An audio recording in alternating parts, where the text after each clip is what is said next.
Just let me know when you're back. Oh, also, let's do the analysis board on chess.com. Yep. Just let me know when you're on, and I'll invite you. I'm on. And make sure that you're in live chess. And Yep. okay.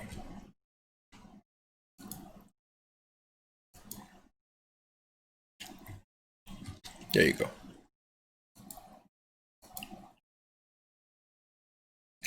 And then I'm gonna make you the owner after that. After you accept. Yeah, see it.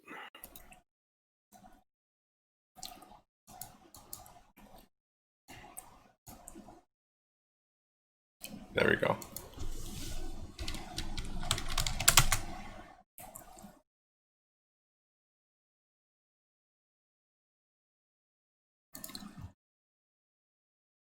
So I guess let me know when you're ready to go.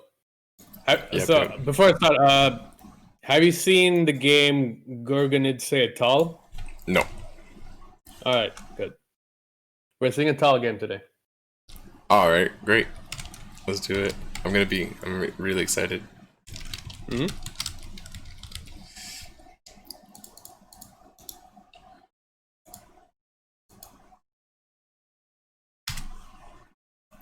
All right.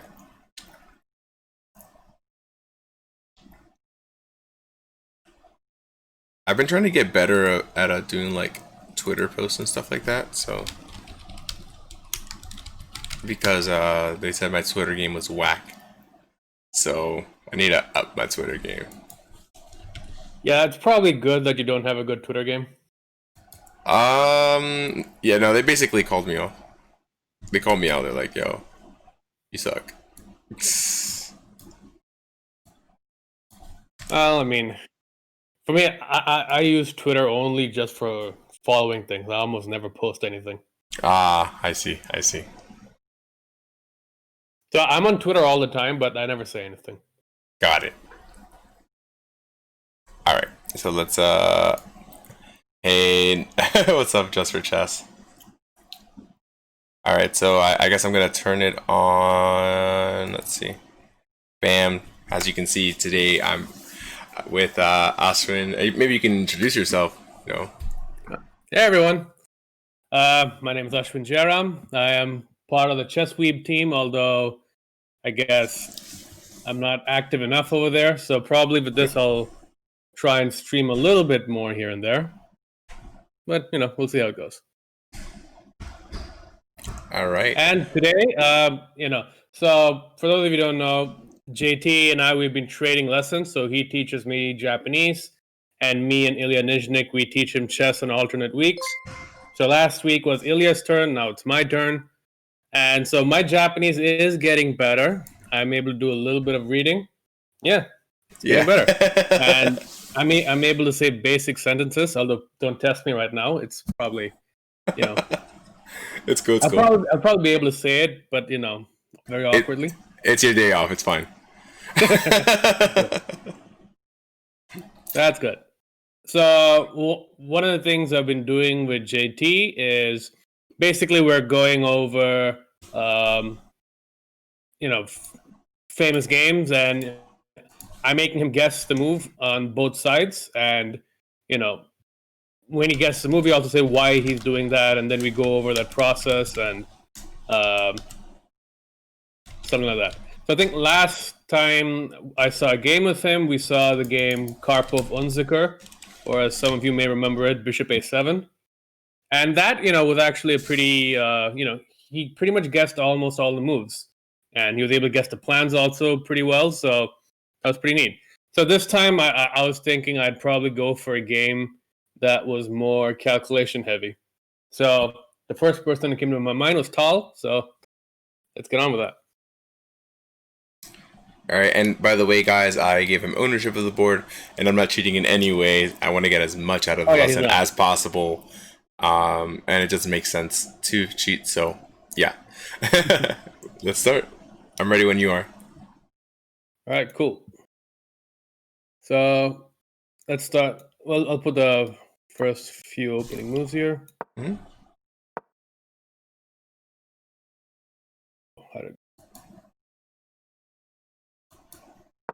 I think it probably wasn't this exact move order, but it was basically a Benoni. Mm-hmm.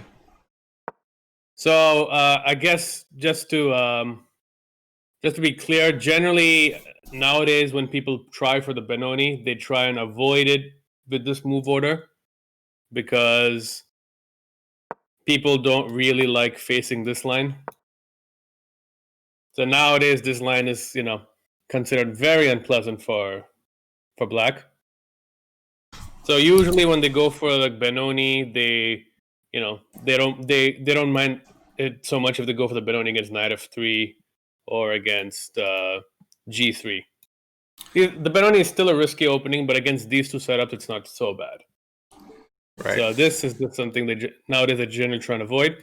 But back then, people, I think this wasn't as heavily prepared as it is now. So, is the f4 called the flicker knife? I think it's called a flick knife attack. Yes. Yeah. All right. So, let's see. Knight f3, bishop g7, bishop e2, castle, castle. Now I think, generally speaking, in the Benoni, they like to get rid of this bishop when they can, because so the way they see it is, black tries a lot to control the dark squares over here. So trading the knight for the bishop for the knight over here. I can't see your thing, so give me 1 second. I can't see your highlight. Can you see mine? No. Okay, I'm gonna refresh the board. Just give me a second. I can see the moves, but I just can't see the. I think I wasn't really highlighting, so. Oh, I see. Can you try highlighting like a square? All right. Oh, perfect. Okay, never mind then. Yeah. Okay, we can see. Okay. Let me actually put this in promote. So yeah, bishop g4 is usually something they try and go for because, as you can see, the bishop controls the diagonal over here. The bishop is very powerful, and so over here, you generally speaking, you want to be careful when you trade a bishop for a knight. But in the Benoni, trading this bishop for the knight is often seen as a good thing. But Tal went rook e8, and I guess over here now. Let's start thinking for both sides. Okay. Again, there's nothing critical here. Most moves are quite playable, but let's start right here. Obviously, I want to get my knight to a better square, and the square that I'm looking for is c4. And also, I'm thinking, what pawn breaks do I have for white, right? Just to be clear, Tal's playing the black pieces here. Oh, okay. Yeah. I mean, I think I wasn't clear. So white is Gorgonidze, black is Tal. So eventually you'll be finding Tal's moves, but let's, you think for both sides. So. Right. So I think for white here, is one establishing maybe the knight on c4, maybe by playing a4 at some point, and stopping b5 and making that an outpost. And also, like, the only break in the position would be to play e5. So I feel like playing for e5 makes a lot of sense. And also, we have to be very careful with our bishop on e2 that somehow has a job. So maybe f4, rook e1, and bishop f3. Black turns, actually. Right. And so that's what I thought is like the plan for white. So for black. Oh yeah, in general, yeah. If white could get f4 e5, that's something he'd like to do. For black, I kind of want to make use of the e5 square if possible. I'm thinking I want to play a6 b5 and potentially c4, get my knight maybe to c5, and maybe d3 controlling a lot of the squares, because that bishop is bad, and really like kind of hammer down on that bishop. So if we can play like something like a6 b5 c4, maybe, and then we can insert like knight d7 knight c5. And I don't know what knight needs to go to c5 just yet, but we always have to take heed and just prepare against a potential e5 break, right? Because that's white's plan, or one of white's plans. Eventually, right. It'll take us some time to get there because there's some pressure on e4 and all that. But the thing is, a6 b5 is something that black would like to do. The problem is, if black ever plays a6, white's immediately going to play a4. Yep. So it's black to move here.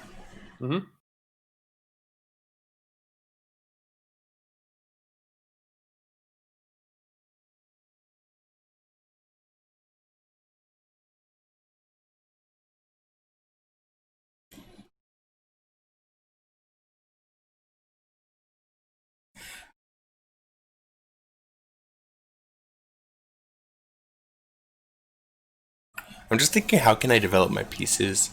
So the bishop, I don't think I have to develop it yet because there's no really good square for my light squared bishop. Yeah, that's another reason why generally black likes to play bishop g4, because sometimes there's actually not that many. Because b7, the bishop doesn't do anything there. Often the bishop just stays. If you don't get bishop g4, often the bishop just stays there for a while. Right.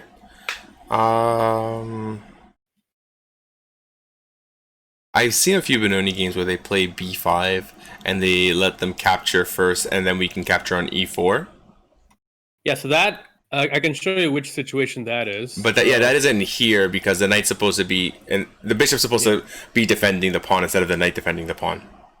Yeah, so I think it's in this setup over here. So now over here, b5 is a line. Right. And I think this line has pretty much been analyzed to a draw. Okay. So over here it makes sense, but it doesn't. Really right. So here, like, I don't know. I feel like I need to maneuver my knight. I don't know where my knights are going, and I can kind of justify that because they've played knight g1, f3, d2, blocking the f pawn. So I almost want to say that I want to play knight f to d7, or I don't know. Let me. So I think as you can see, the knight probably should stay on f6 a little bit more because it's still putting some important pressure on e4. Because let's say you move the knight away, then maybe now knight c4 is an idea. Right. Okay. So maybe I'll maybe the other knight to d7 then. Yeah. So knight bd7 is it's a normal move. I think in the game he played knight a6. Okay. Fair enough. Then knight to c7. 7. Yeah. But again, I think knight bd7 is the main move here. Okay. And again, knight c4, you can't really play that. So I think there's probably a lot of games in this line. I think I think they go f4 and there's some crazy stuff. Yeah, now f4, I think c4. There's some line like this. Right. With the same kind of idea, right?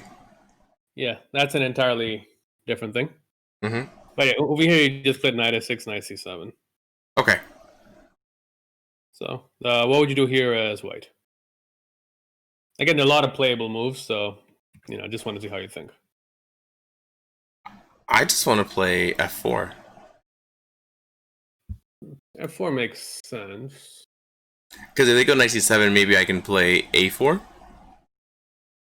So yeah, I think a4 he might go back to a6 and then a b4. I think if that's what his idea. Right. I see that. But again, it's not so bad because you're making him shuffle a lot. So. But then I also get access to the c4 square to push e5. Yeah. Well, probably for f4, I could go c4, or maybe even something like bishop d7. Okay. So let's say f4. You generally want to be careful because sometimes it's I'm not saying here, but sometimes it's useful to have this as an option to just solidify e4. Because f4, first of all, c4 is interesting. I'm also curious about bishop d7 with ideas of b5. Right. Okay.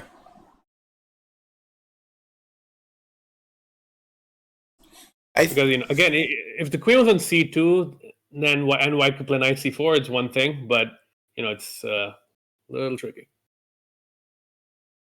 Okay, fair enough. But I mean, f4 is one of those moves you have to consider, obviously.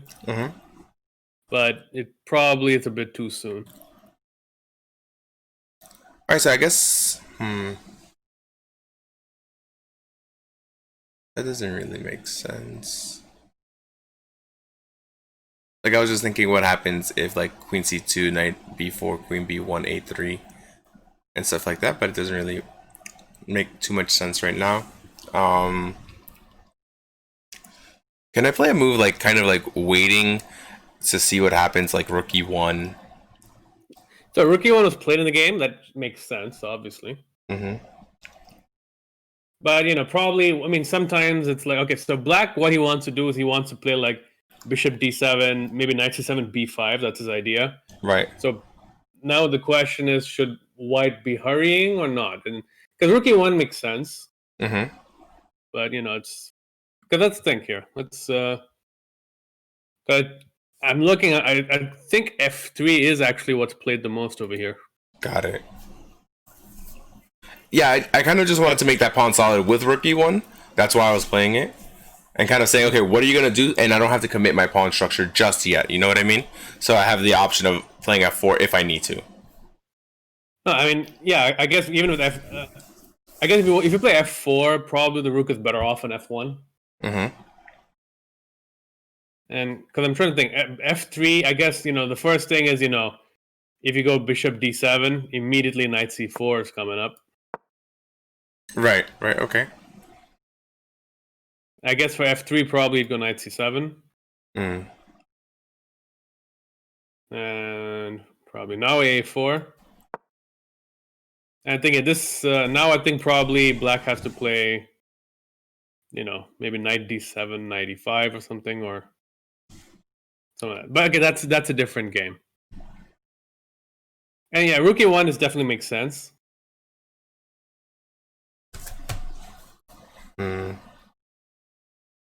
Yeah, I like rook e1. It's kind of just like kind of a wait and see kind of move. Okay. So what does black do? Can we still stay kind of flexible by playing bishop d7 here? Probably could. Let me think.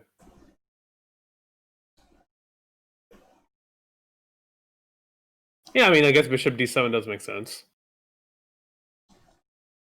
But if we want to continue in the style of their plan, then knight c7 makes even more sense. I guess. I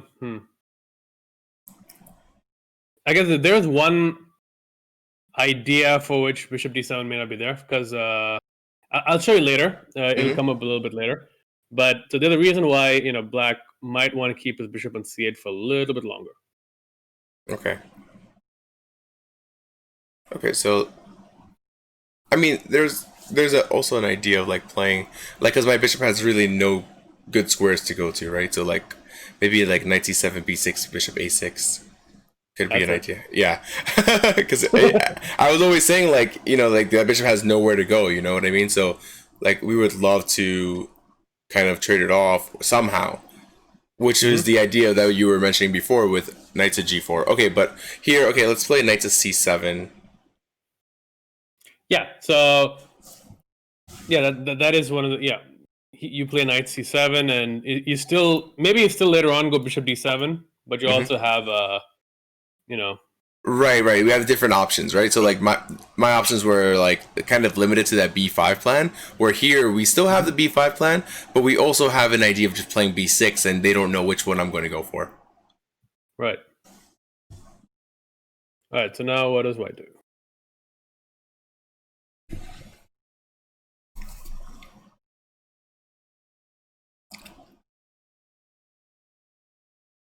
White, I think this is where he got it from the board and he subscribed to my YouTube channel. Oh yeah, subscribe to the YouTube channel. Oh yeah, plug away. Yeah. Oh, by the way, for those of you who just got here, this is a lesson with Ashwin. I teach him Japanese, and in return, he teaches me chess, and we just decided to do this on stream. He's part of the Chess Weebs, and go follow their channel, twitch.tv/chessweebs, or chessweeb, sorry. And Chess Weebs, yeah. Yeah. And sometimes I forget if it's with an S or without an S. But let's see. What does white play? Okay, so b5 is not a threat immediately. I feel like playing queen c2 here. Just strengthening the e pawn, maybe connecting my rooks eventually, right? Because my queen just needs to get out of the diagonal. I don't see a future on the d1 to h5 diagonal. So queen c2, I have a very interesting idea, because now this is where the calculations start happening. Okay, let me try to see if I can see it. Yeah.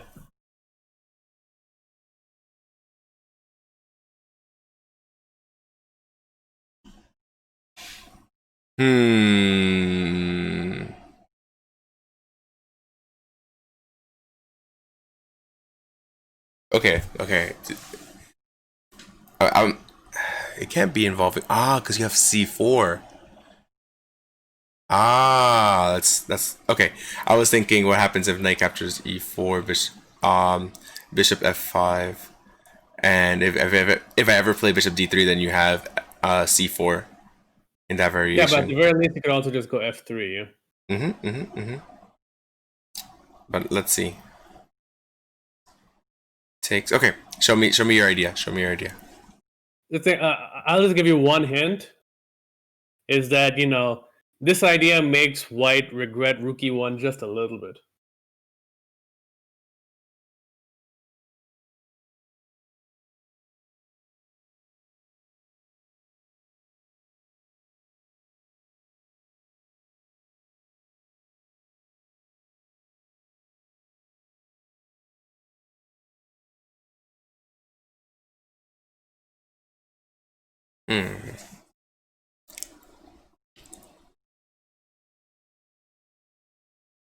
And it's these hidden moves where, like, you have to think for both sides long term, right? Because the one thing that you have an idea, and you kind of use tactics to make it work. Right. I'm like, the only thing that really comes into my head is like, I don't know. This is like the first thing that comes into my head. I don't know if it's right, but I'm just thinking, what happens if like knight to g4, but then you want to trade off your bishop anyways, maybe. But then my bishop becomes good because you don't have a light square bishop. Yeah, knight g4 probably is not going to take on g4. Right. And the idea was to try to go to e5, but that's too long. Let's see. Why?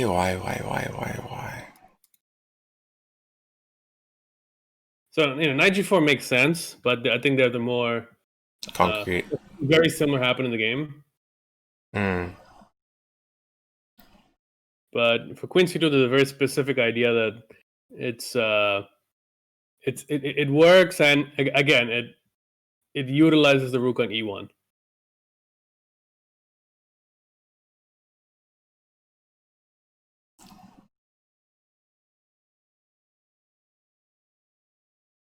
Because the rook's not defended.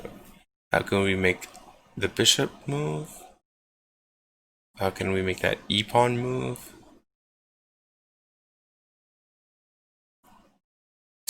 Take. Now I'm just trying to like remove all the defenders.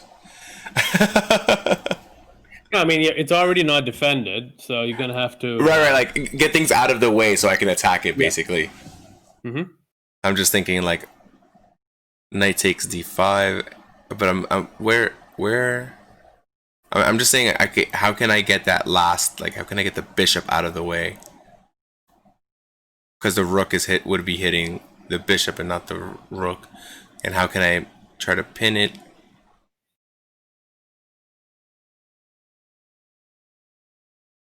So again, it's not a game-winning tactic. It's just a cool idea. Okay, to be clear. Go ahead and show me. I think I was. So for queen c2, you can play b5. Oh, okay, fair enough. Because you have knight captures d5. Yeah. Okay. I thought it was like some crazy like. Okay, this. Okay, I saw this. I'm trying to go super deep here. Yeah, I generally don't ask like crazy complicated questions. I see. You really baited me there. I was looking for something super deep, but okay, fair enough. So yeah, queen c2 b5, and now if you take e takes d5, knight takes b5, and here actually probably white's in a lot of trouble because he can't take on b5. And next move is that knight is going to be a monster. Yeah. Yeah, but probably I think and if you play knight takes c7, knight takes c7. Probably But, white can just play knight f3, and it's not so bad. Probably black is still a little better, but yeah. So knight c7, queen c2 allows b5. okay, fair enough. Even apart from b5, you can probably also just play something like, let's say rook b8. Let's say, and here's an idea that's a very typical Benoni idea: is like a4, a6, a5. Now black plays bishop d7, trying to get knight b5, knight d4. So this is a very, very typical Benoni idea. So over here, usually, you see the structure, this pawn, does a good job by, this structure is generally good for white, but in Benoni, they generally don't care about that. Right. I was saying for the Benoni, my saying is that you're losing and then you're winning. Or you're losing until you're winning. Yeah, pretty much. I think even the word Benoni, I think it's a Hebrew word. I forget, but I think it means son of sorrow. Wow. Okay. Yeah, very depressing name. Man. So okay, what does white do here instead of queen c2? But that was a very cool idea, right? Even if white doesn't win immediately, I think black can start taking the initiative and oh yeah. Okay, and that makes a lot of sense because now the b file would have been open as well. So now the rook can play on the b file. So that was a really nice one.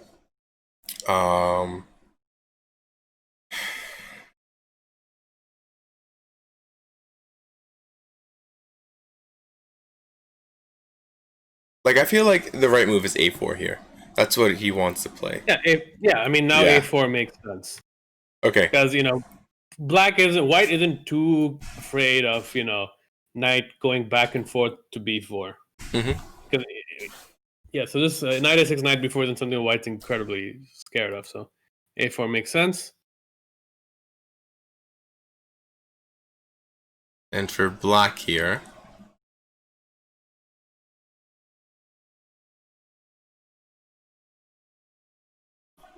I mean, now that white's kind of controlling all the light squares, can we just play b6 here? Yeah, he played b6, yeah. Because if they ever play a5, then we have b5, and okay, we achieved our plan. Or maybe we can do that later, right? Because we can play like bishop d7, control the a file and stuff like that. I guess he could do that. I mean, depends. Bishop d7 also makes some sense. But I think he played b6, which he keeps the option of bishop a6 open. Right. I guess what black's not very afraid of f4 e5 happening immediately, so I guess he feels like he can take his time and just get rid of this weirdly placed bishop over here. Right, the bishop basically has no squares, and now that white's controlling all the light squares, especially with their pawns, if we trade off light square bishops, they're gonna have a lot of holes and weaknesses. Yeah. Although I think if black wanted to, I think a6, rook b8, b5 would have also made a lot of sense. Fair enough, yeah. The usual Benoni plan makes sense here, but he played b6. So now,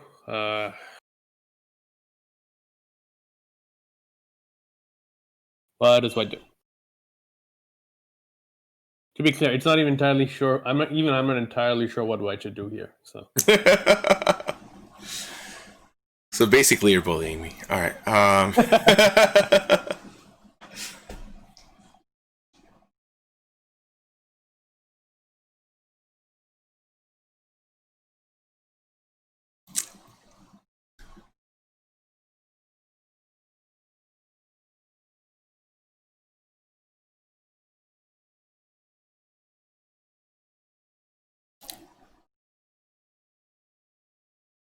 My bishop is just so bad on c1. It's the one thing that I'm kind of just looking at. Like, I would love to play knight c4, but then if bishop a6 and they can take our knight, So knight c4 doesn't work for a simpler reason. A simpler reason. Okay. Just taking the pawn. Okay, fair enough. Yeah, and take e4. Yeah.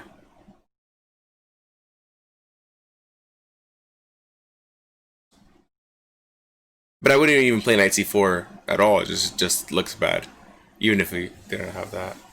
Yeah, I mean, I guess if white was given like a few free moves, then he'd like to play like knight c4, f4, bishop f3. That would probably be a great deal. Mm-hmm. I'm even thinking like, can we even play? I don't know, because the threat is that they want to kind of trade the bishop. So if they play a6 b5, can we play bishop b5 and trade it for the knight? But is that really worth it? Yeah, I mean, probably. I don't know. Yeah, bishop b5. You can just take and play a6 if it comes to it. Right. And I was just thinking maybe b5 can become a home for a knight, but I'm not entirely sure how I like that plan. But my main concern. Black would like to play knight e5, but the problem is when black puts his knight on e5, he has to immediately worry about f4. Mm-hmm. My worry and my concern is about my c1 bishop. Like, where's that bishop going? But eventually, I mean, eventually, probably like play f3, move the knight, and the bishop can come out. So it's one of those things where like, so this is a semi-open, semi-closed position. Because it's not exactly closed, not exactly open. So generally over here, things like completing development aren't the most important thing. Because now the king is safe, and so it's more about activity. So because I don't even see over here, like you'd be hard pressed to say where the bishop should even be. Right, you're probably, right. I mean, because let's say you actually move the knight. It's not even clear where the bishop should go. Because if you go bishop g5, you'll just play h6 and kick the bishop. If you go bishop f4, okay, if the bishop could go to f4, that'd probably be a good thing. Mm-hmm. And then how we already ceded control of the b4 square, so a knight's probably gonna make its way to b4. Maybe eventually, but that's not something he has to really worry about too much right now. Because over here, it's white doesn't have that. White probably needs to make like a very useful waiting move here. That's pretty much it. I mean, okay, so I have two ideas in mind, and one is just to play f3. And f3 does make some sense. And then the other one is kind of queen c2. But queen c2 is what was played in the game, and I think queen c2, you actually got into a little bit of trouble for that. I see. So I think probably what he should have done was, instead of queen c2, he probably should have just played h3. Okay. And in the next move, you'll see why. Get queen c2. Now b5 isn't a problem. So there's another idea that works.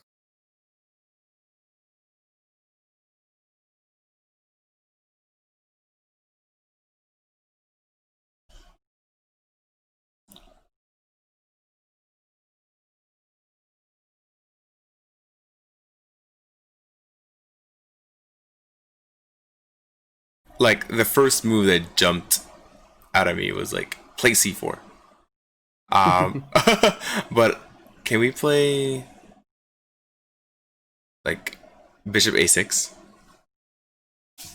Well, bishop a6 makes some sense over here, but there's I guess the move you saw in a very similar position that now it makes a lot of sense to play over here. Oh, like f captures? I mean, knight captures e4? No. Can we stop that? Yeah. Play back the tape. Don't edit that out.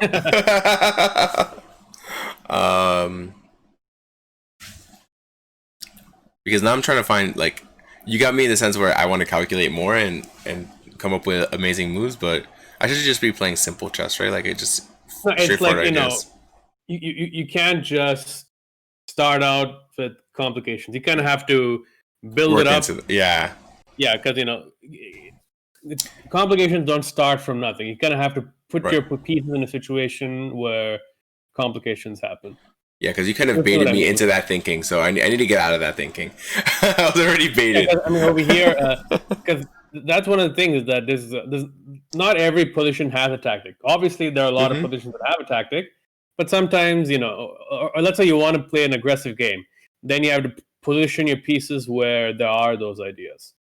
Yeah. And that's what Tal was very good at.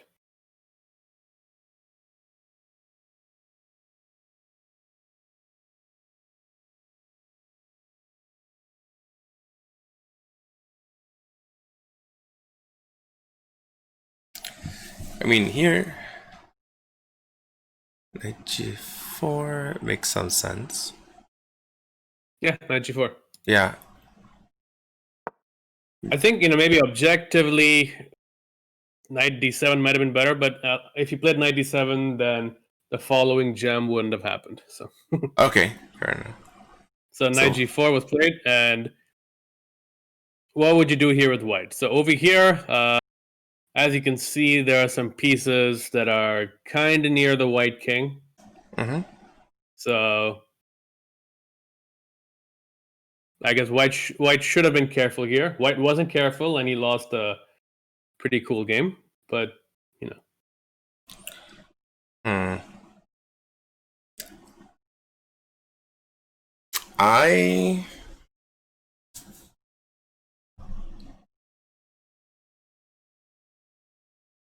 I would play knight f3 here.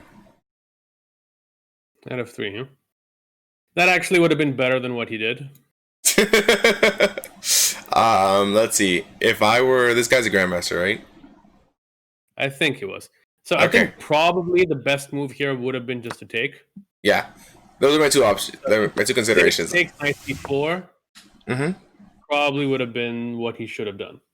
Right. And over here, the bishop pair doesn't really matter because like the light square bishop can't really do anything. Maybe the only place it really does anything is maybe if it goes back to c8 and goes to a6, and even then probably white can just play b3. Right.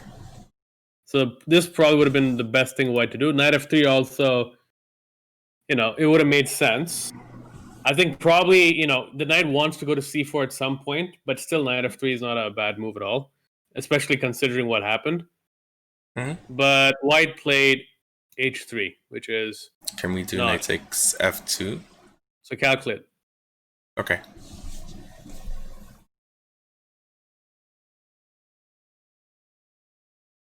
Because that move does jump out at you, but it's one of those things where this is where you got to actually calculate, maybe not to the end, but at least pretty far.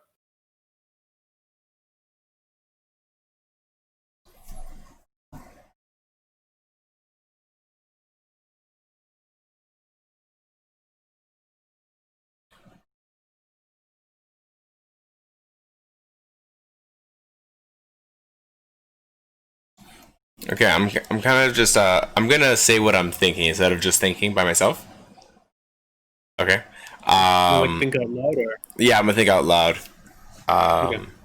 So I'm thinking, okay, can we play knight captures f2? And so what if they don't take? Right? Well, that's what I always think. If you don't take, at the very least, the knight can take on h3 afterwards, and that's the whole king side. Right, right. So if we don't take, that's what's gonna happen, and okay, what if we do take? So we have to calculate what happens if bishop d4. The king has 3 options, right? The king can go to f3, g3, or f1. If he goes to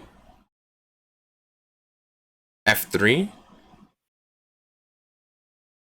I think we're just mating with queen f6.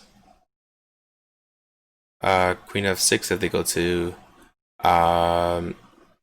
g3, then we have checkmate with bishop e5. Yep. Okay, and they can't go anywhere else, right? So f3 is bad.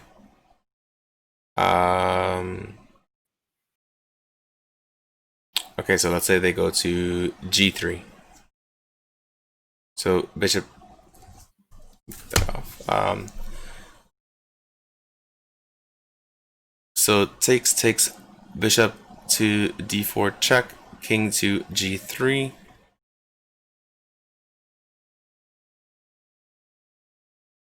Can we mate with a pawn? I'm thinking about so queen king h. g3, I think you see that with king g3, what white wants to do is go back to h2, h1, because then there the king is pretty. I was just thinking, can we play queen h4? That would be fun, wouldn't it? Yeah, so I was just trying to make it work. Queen h4, queen g3, bishop captures h3. So where? So that's what I was thinking. So can we play? So knight takes f2, king takes f2, bishop d4, king g3, queen h4. If king back, oh, but I can't play it because I have bishop e5. I mean, okay. queen h4 you can just take, right? I mean, it looks fun, but I think right. So that's what I was trying to see. Can we mate? But I don't see anything conclusive because I would have to play maybe king. I don't know. The king just seems to escape there and just he has bishop safe. f2 we can just play like g3. And we don't really have anything else to attack the king, so unfortunately, doesn't really work. Okay, so then we have to find another refutation for like king to g3, and I think just bishop e5 makes a lot of sense. But he goes back. Wait, maybe I'm missing something. Hold on, because I'm blocking off the dark squares, right? I'm blocking off the d4 to g1 diagonal. He's on g3.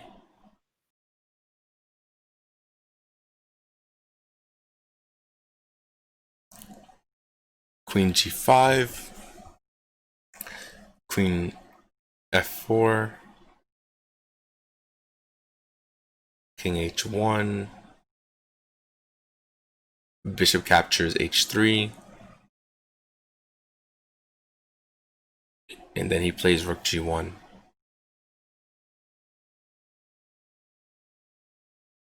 So that's not working. Hold on. Okay, so let's go back. G5 doesn't work.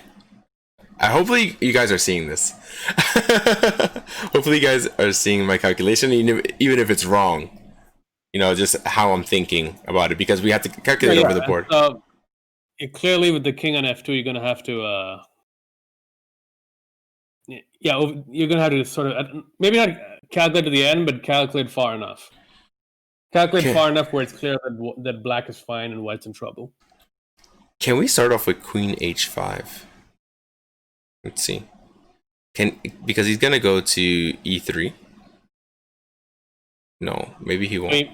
Wait, which position do you mean? No, just on f2. Like after knight captures f2, king captures f2. But I don't think we can start with queen h5 or queen h4. Sorry. So I think bishop d4 is the way to go. Bishop d4 takes, and then if so g3. That's the thing that we have to solve. How can we? G3, you also have to solve for f1. Yep. I also have to solve for f1. On f1, I thought I had like queen to h5, knight to d1.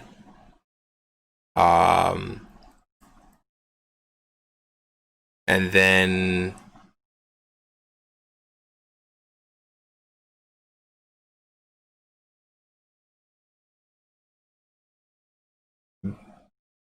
was it bishop captures h3? Or queen captures h3? Queen captures h3. Yeah. Queen captures h3. Oh, okay, yeah. Okay, well, let's solve for g3. Yeah, I was like bishop captures h3, but they're not forced to take because I'm not threatening checkmate. So queen captures h3. So bishop h3 is also very powerful, but queen h3 is right. Queen h3 is why I thought of this game. I thought let's see if you can find queen h3. You found it. That's pretty cool. Okay. So I need to solve for now g3, king g3. right? Because even though you see mate in one line, right, you have to solve for every line, making sure that you find their best line. Okay, so knight captures f2, king f2, bishop d4, king g3.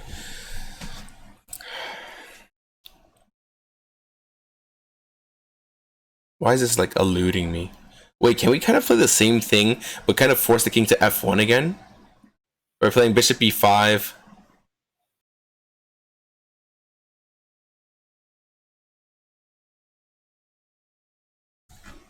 It's just like eluding me. Like, why is that king so funny because queen takes h3 was the harder one to solve. This is actually much easier to solve. Oh man, now you see how my mind works. Yeah. So for king g3.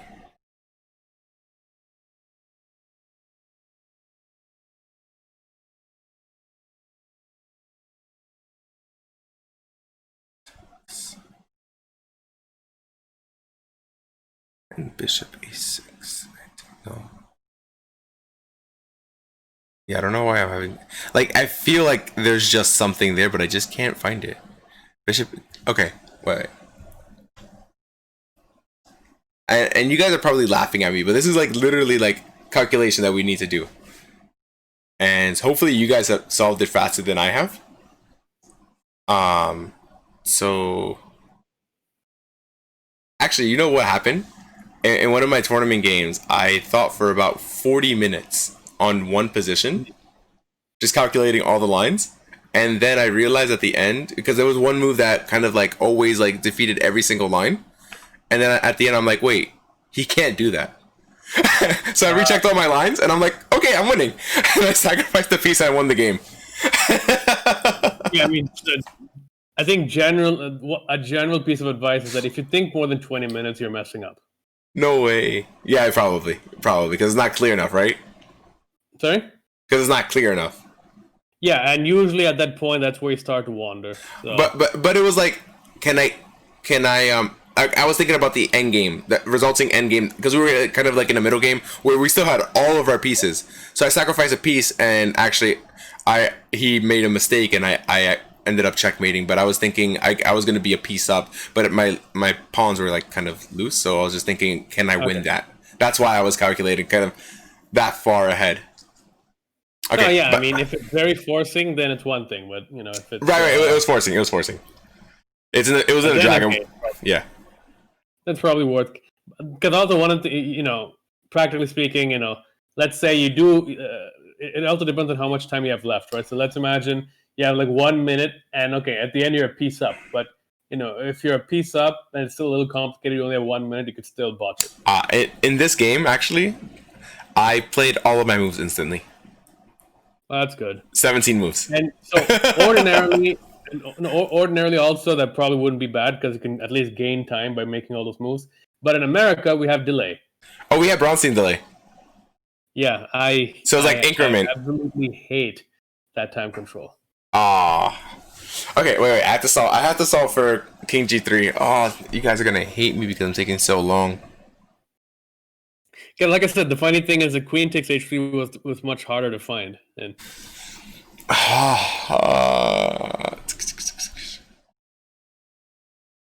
okay, so King G3,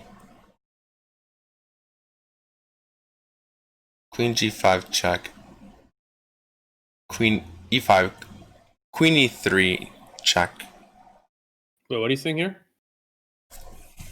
So I was thinking knight f2, king f2, bishop to d4 check, king g3, yep. Queen g5, king h2, king h2, bishop e5, and then if king h1, queen to g3, and trying to play but then they have knight f3.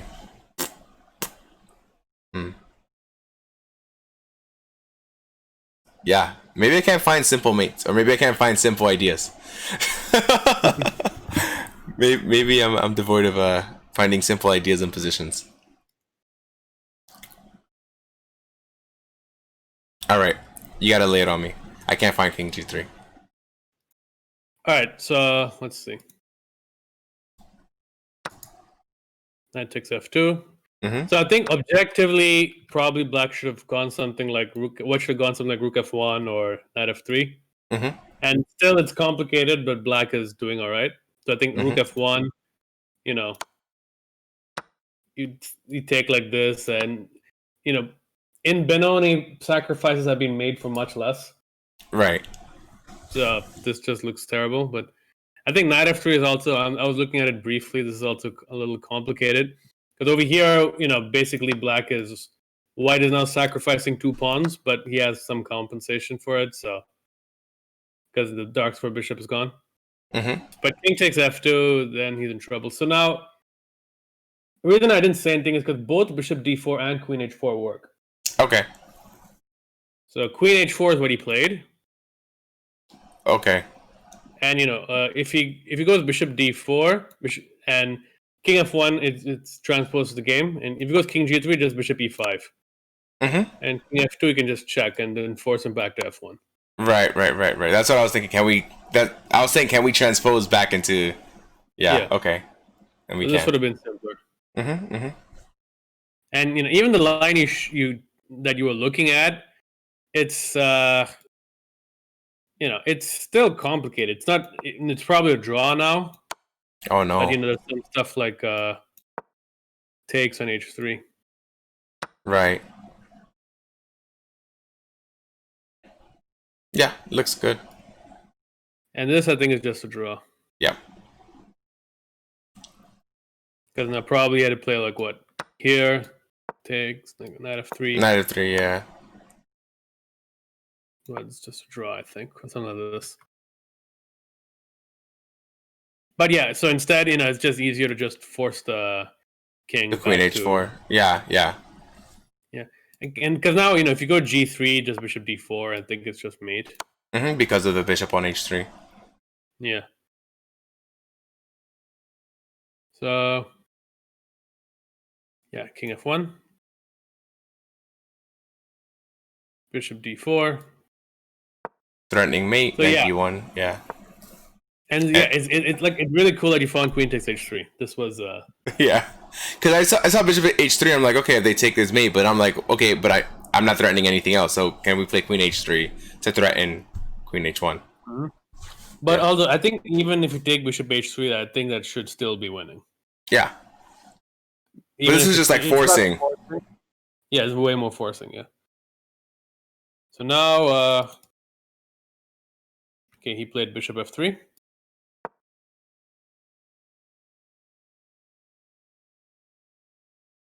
So the game is still not over, right? You're now in a situation where technically black is winning, but it's still not easy because white's a piece up, and you got to be careful with your moves here.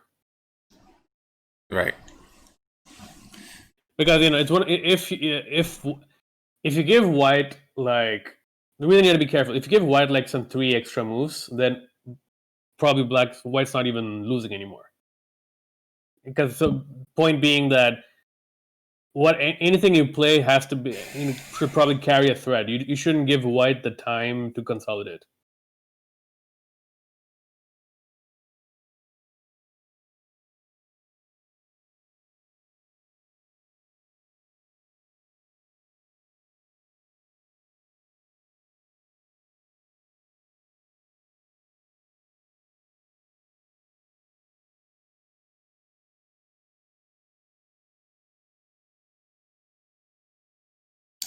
Or how I would love to play rook takes c4. Well, I guess right now you could take the queen on h3.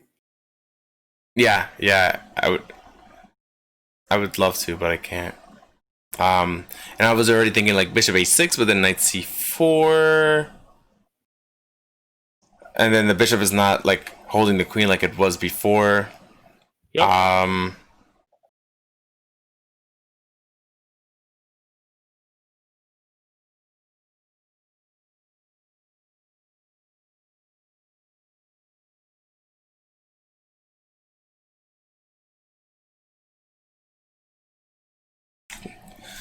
So, and queen h1, king e2, and then d3 looks kind of nice because if bishop a6, knight c4. Takes, rook takes e4. Bishop takes. No, it doesn't work.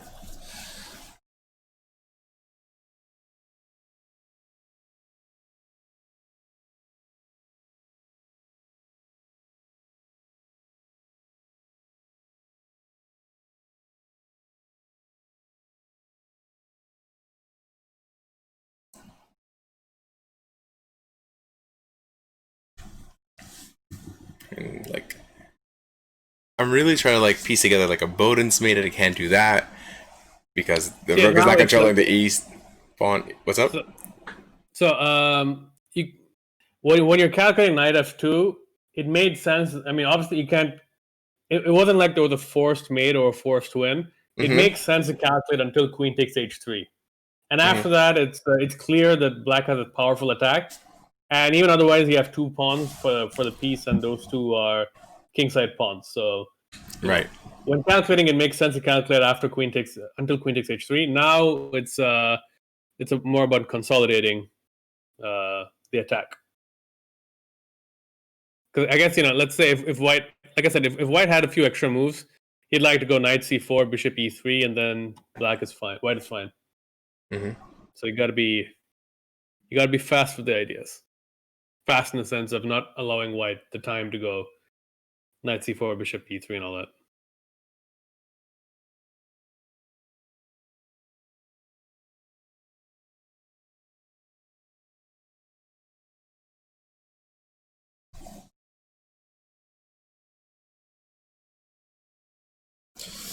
Okay. I don't know.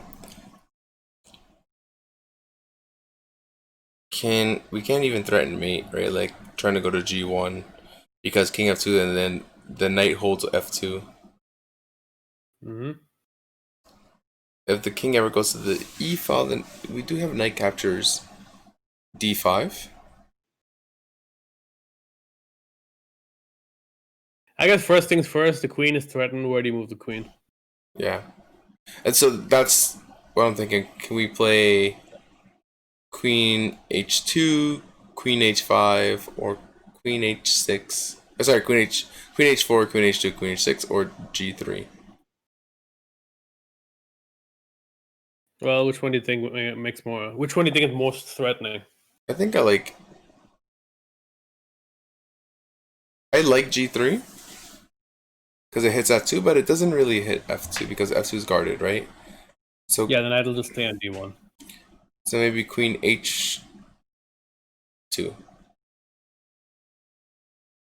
Yeah, queen h2. It keeps the it keeps the queen g1 threat, but it's still dangerously close to the king. Yeah. So where does white go? So here white has king a few e2? options. What do you think white should do here? King e2.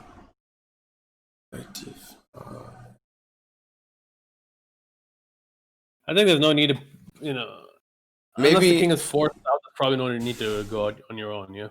Yeah. Even knight to f2 right now. Yeah, knight f2 is definitely one of the main options here.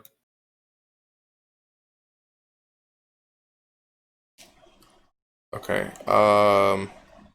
He's a grandmaster, so what did he play? He probably played like...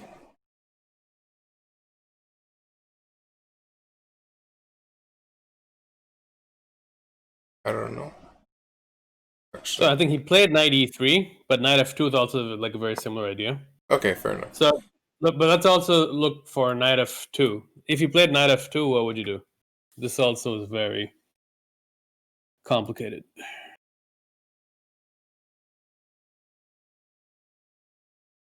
Knight captures d5. All right, let's calculate that. Okay, so knight captures d5. If e captures, then we have a very simple queen g1. Like rook takes rook.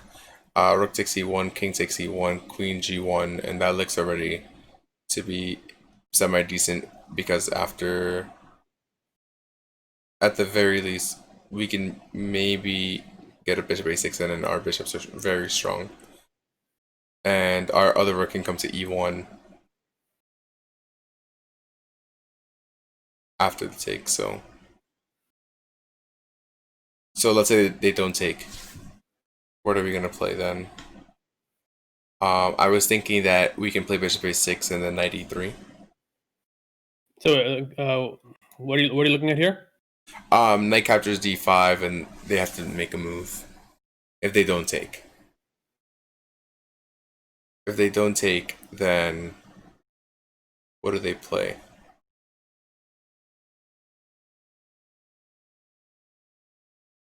Let's say they play queen d3.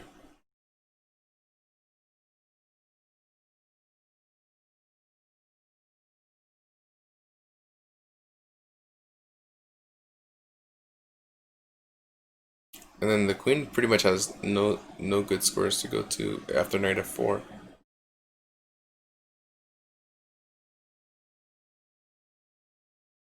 Maybe b5 to try to stop bishop a6. So wait, knight takes d5. You think queen d3? Yeah. So for queen d3, what do you think black should do? Knight f4.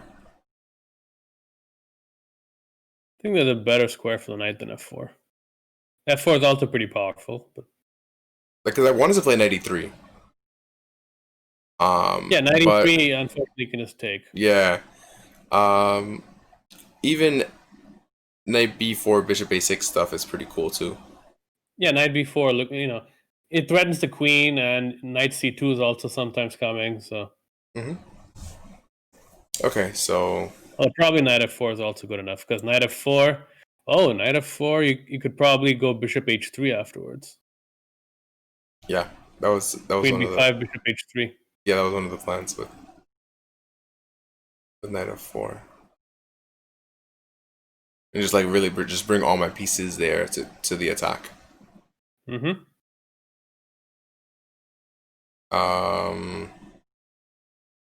Yeah, I think that's the only move that I would play, honestly. Like, bishop a6 looks nice, but it doesn't have as much variety and as many things to do as knight d5. We don't know if that bishop needs to be on a6 yet, or if it needs to go to the king side. So I guess what was your full calculation after knight takes d5, e takes d5? Knight takes d5, e takes d5. It was rook takes, king takes, queen g1. After queen g1 check, king to e2, bishop a6 check. So if king to e2, then yeah, it's just all close to game over. But white has another option.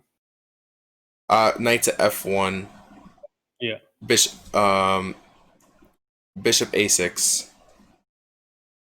Bishop e2. And then bishop rook. e2, you can just.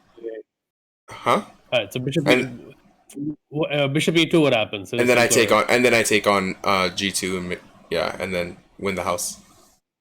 f2, you mean? Sorry, yeah. Take on f2 and then win, yeah.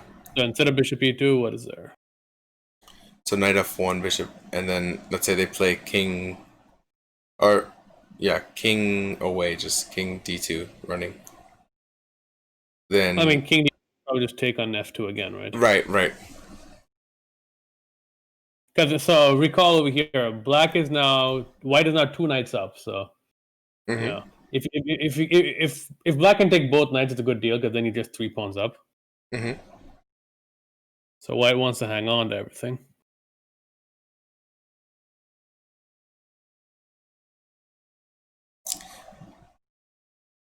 Yeah, but I don't think he can escape because my bishops are really strong. Yeah, I know. I mean, yeah, white's losing, but white has a few more moves to make black think a little bit. All right, so the idea is knight takes e5, e takes d5, rook takes e1, king takes e1, queen to g1, knight to f1, bishop a6 check.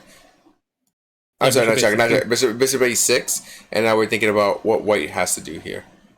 Yeah.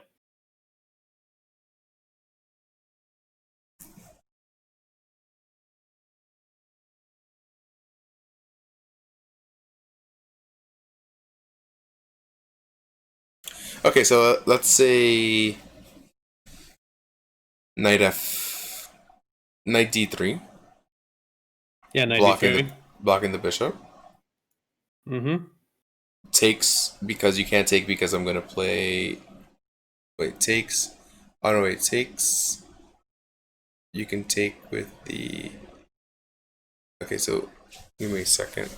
Knight d3.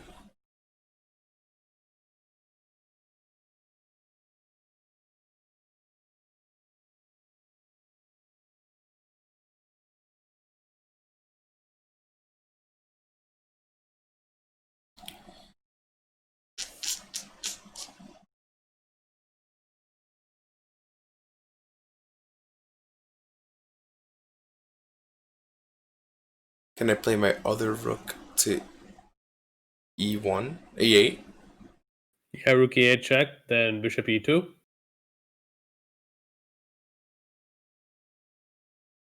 That blocks the f2. The queen blocking f2. So now I can give a check on f2. No, the knight's on d3, right? Oh, and it's not pinned, right? Because of the thing took the pin. So rook takes e2. So yeah, Doesn't work. here, okay. Doesn't work. Yeah. Wait. Let me see. Hold on. Hold I on. guess the best move here is a little. I'll put on the board because Sure. this is where. So knight f2, yeah. So knight takes d5 is what we're looking at, and if you don't take, then yeah, knight goes to b4 or f4, maybe even e3. Right. And 3 pawns is just too much here. Yeah. I mean, yeah, takes, king takes, queen g1. Now if you go king e2, I think this is just like game Right. over. Right. Game over. Yeah. So you gotta go knight f1, Bishop a6. bishop a6, knight d3, rook e8, bishop e2.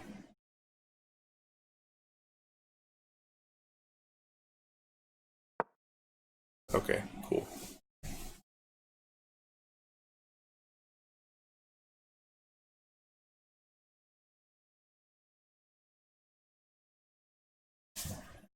I like it how like his pieces really can't do anything. Mm-hmm. So. So the best move over here is surprising, but the second best move still is less winning, but still winning, but easier to find.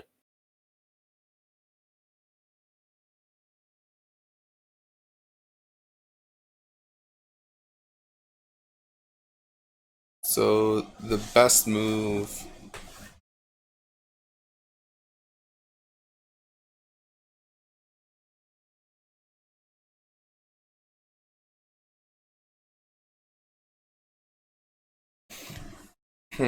I mean, the queen's just in the way, right? And how can we move his pieces? I would love for his knight to stop controlling Yeah. thing, but I don't want to give him my bishop. C4. There's one move that you kept looking at, like in the opening part of the game. C4. Yeah. Yeah. So C4 is the second best move. Okay, so the first And best move. so Let me try to I mean, find it. C4, it's also like quite winning. Let me see. Uh, But there's a move that does a lot more damage, but it's a lot more unnatural, especially if you're calculating from like where we were position. calculating from, yeah. From this position, if you see until c4, then that's pretty good because c4 is good enough. But Right. over here, maybe you can find the other move that is. It doesn't look so strong when you first look at it, but then when you calculate, you see that there's basically nothing that white can do.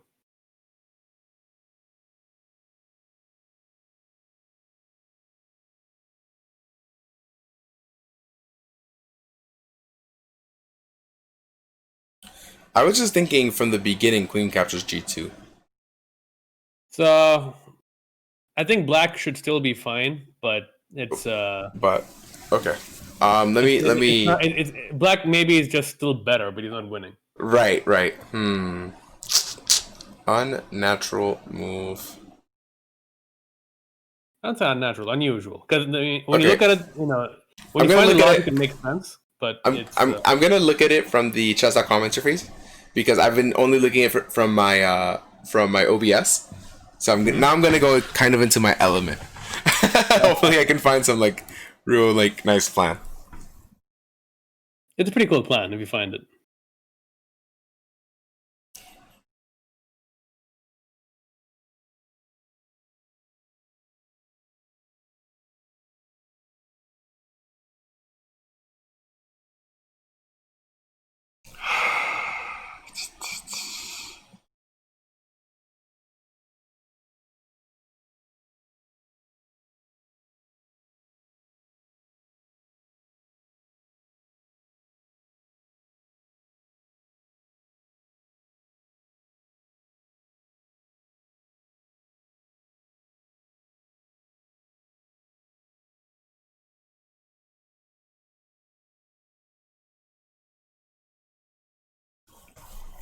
Yeah, I don't see. I just like c4. Yeah, I mean, in a practical game, if you play c4, it's also good. But so the best move here is bishop c8. Wow, wow. Okay, I get it. Yeah, I get it. Yeah, the bishop goes to g4, and there's pretty much nothing white can do. Yeah, that's amazing. Hmm? Wait, so the game. No, so in the game he played over here, knight e3. Okay, right. Okay, cool.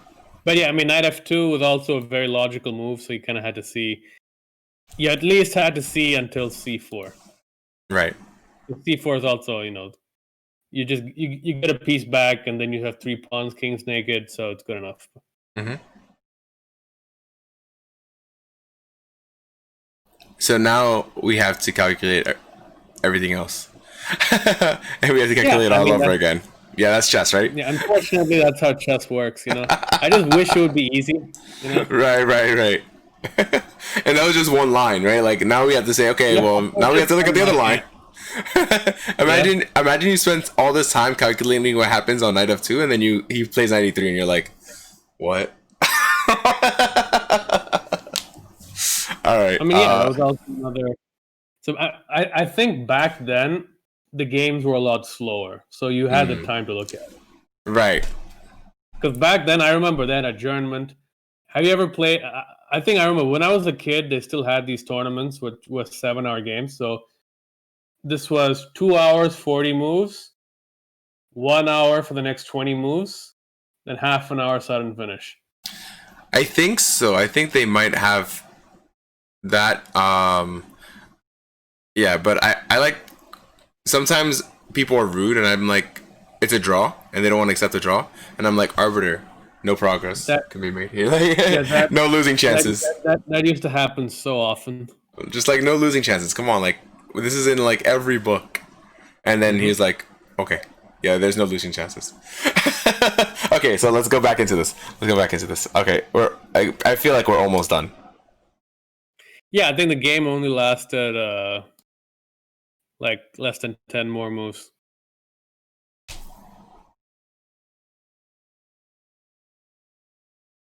And again, one of the things that's makes things a little complicated here is that black has a lot of options, and a lot of those options are very playable.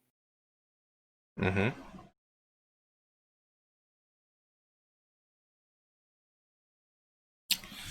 Aha. Okay. If I play bishop a6, then knight c4, knight dc4 comes in, and it looks kind of strange because now the bishop is defending the knight. And I don't like that.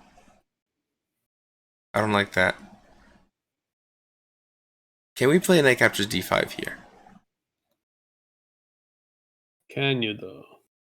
Right, because if knight captures d5, do we have queen to g1, queen to f2, and bishop a6? Knight c4. I think the king could hide on d1 though. Ah, right. That is an option. And this time the sacrifices are too much. Yeah.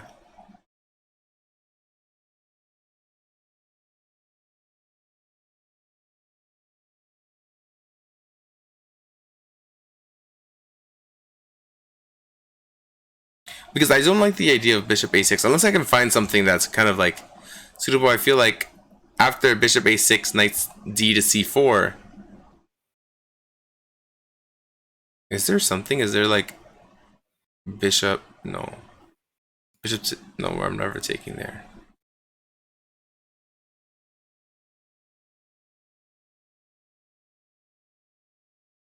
Bishop h3.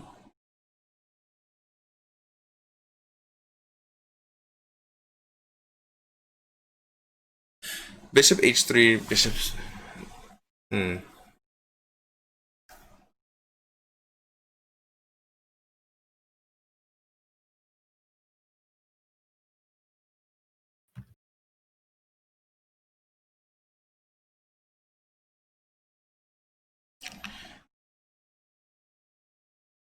I think this is the point in the video where we say that you have to comment down below what the correct answer is. and now you have to like the video as well. Like, not only did you subscribe, but now you like the video. Yeah. And you're comfortable with this going YouTube, right? Oh yeah, sure. Awesome. I'll make sure to post the Chess Weebs link.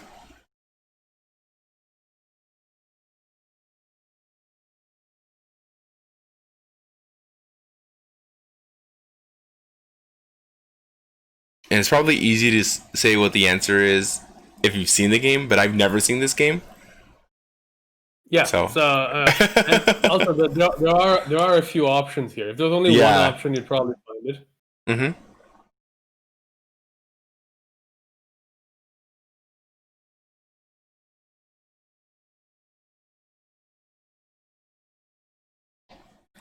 Can't make that work.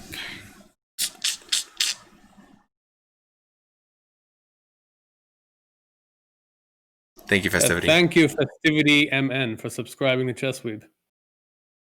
Also follow us on Twitch, where I think every day Dennis Boros does a stream. I think he streams at least once or twice a day, right? Mm-hmm. He's a beast. He is.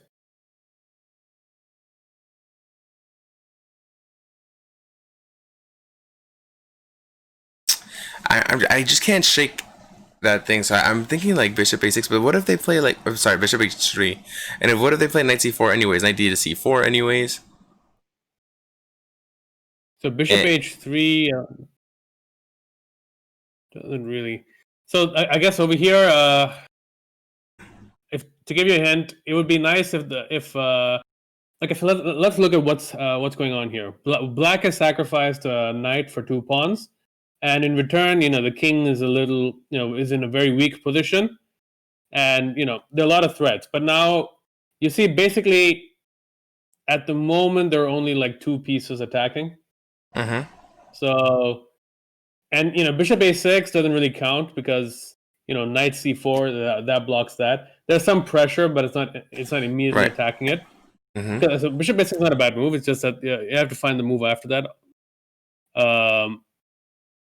Point is, try and see how you can get more pieces into the attack. Because if you remember, after knight f2, knight f2 was crazy because black was able to get all his pieces into the attack, right? Right. He got his bishop out, then he got his rook out, and then he was able to reroute his bishop. So that's why the attack just worked immediately. Knight e3, okay, it's you're gonna. If you could find a way to get more black's pieces into the attack, then that would be what would work. I mean, there's only one piece that can really come in right now, like rook e5 or something.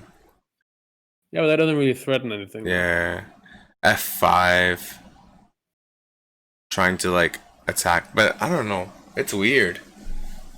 This is weird. Okay, like I feel like I'm winning. right? Like I feel like as black. It's one of those things. So this is one of those some. This is sometimes where the people who are watching the game can be very unfair to you, because I think probably if you put it on the computer right now, it'll be like -3 or something. But it doesn't look like a -3. Right? It doesn't look like a -3 at all. Yeah, this looks like a minus 100. Yeah, I think this is like -6 or something. Yeah. Point is that yeah, I think over here it's like -6 or something, -3. But point is, you still have to find all the best moves, and it's still not completely clear. It's not a clear winning position. It's technically winning, but it's not clearly winning. You know what I mean? Mm-hmm. So you still, it's very easy even for grandmasters to mess these kinds of positions up. But yeah, in general, what you should be trying to do right now is to get more of black pieces into the attack. Okay.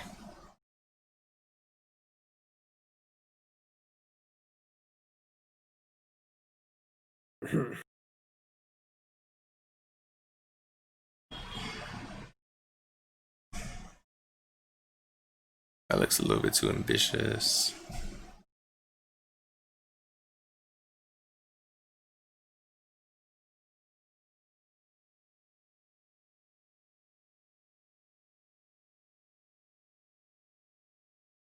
G5, G4 doesn't make sense.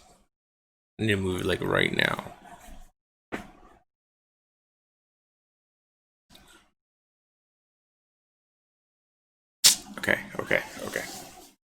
Okay. This is a genius move, which is simple, but it's still a genius move. So my idea is that I want to play knight a6, knight b4, bishop a6. So that wasn't played, but I think that is actually a decent idea. Wow, Chess.com events rating with a party of 128. Thank you so much. I appreciate you guys, and you guys did great work. Amazing. Oh, cool. Work. Thanks. Yeah, no, amazing. So for those people following, we are looking at the game Grandmaster and JT here has to try and solve both sides. This to win. And I had to solve for both sides. Yeah. I started from the beginning and I had to solve for both sides. He's like, move 2. Move 2. What do you play? Move 2. Move 10. Okay, so that's a good idea, but maybe not the best idea, right? Knight a6, knight b4. Yeah, I think it's definitely it's an interesting idea for sure. I think it's probably good enough to still have a huge advantage, but it's still a little slow. But I think probably it should still work, because let's look, knight a6. Can you knight? Let's see, c4, knight b4. Let's say queen e2, bishop a6. And yeah, I think this should still be very unpleasant, if not just still winning for black. How about in the beginning, like in the starting position of this?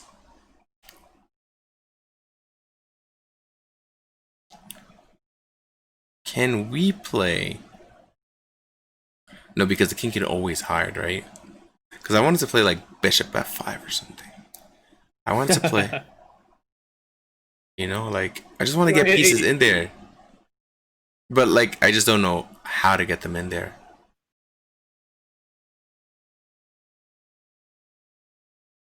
Because like I would love to play bishop f5, but then after bishop f5, and if they take with the knight, I would love to play bishop a6. Yeah. Like I need 2 light square bishops, Yeah. Unfortunately, the problem bishop f5 doesn't really threaten anything. Yeah. So I think I'm kind of stuck here. Because So you actually adjusted the move already. But often it's like, you see the moves and then you should also try and make them work. Right.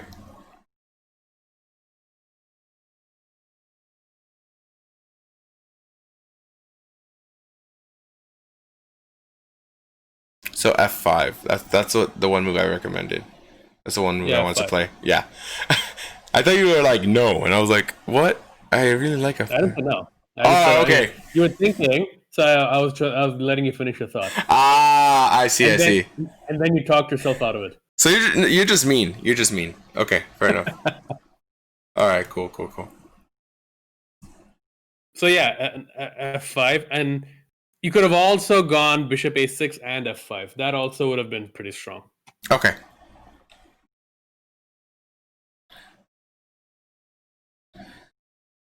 So what do you do here as white? Yeah.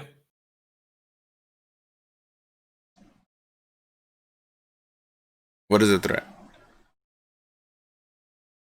Well, right. Clearly black wants to go like F4. Four, yeah. F6, E4.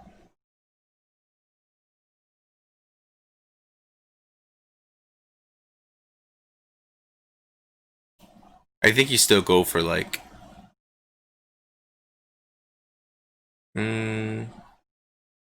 taking dubious. Maybe not, right? Like how many pieces are we up? 1.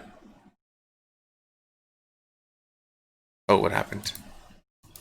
My Discord broke. Oh, I think he left.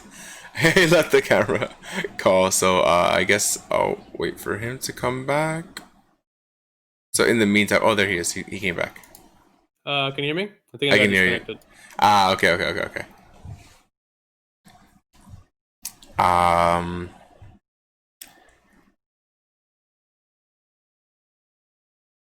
Can you see me? I cannot see you. I think just turn your camera off and on. Yeah, I think I got disconnected on my camera turned off. No problem. Okay, so here, if I were white, I would play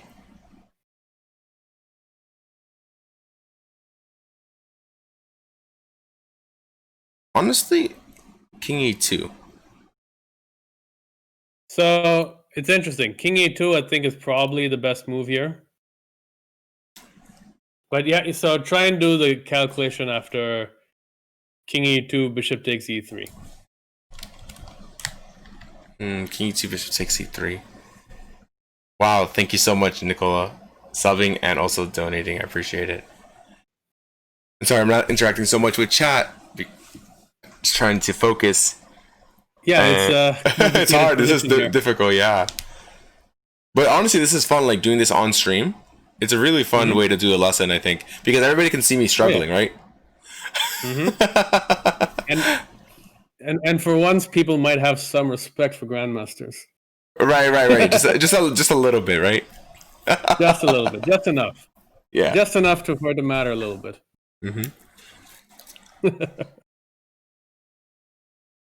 All right. So after you said after King E2, what happens after like bishop captures? I mean, sorry, like pawn captures E4. Yeah, E3. So King E2, bishop captures E3.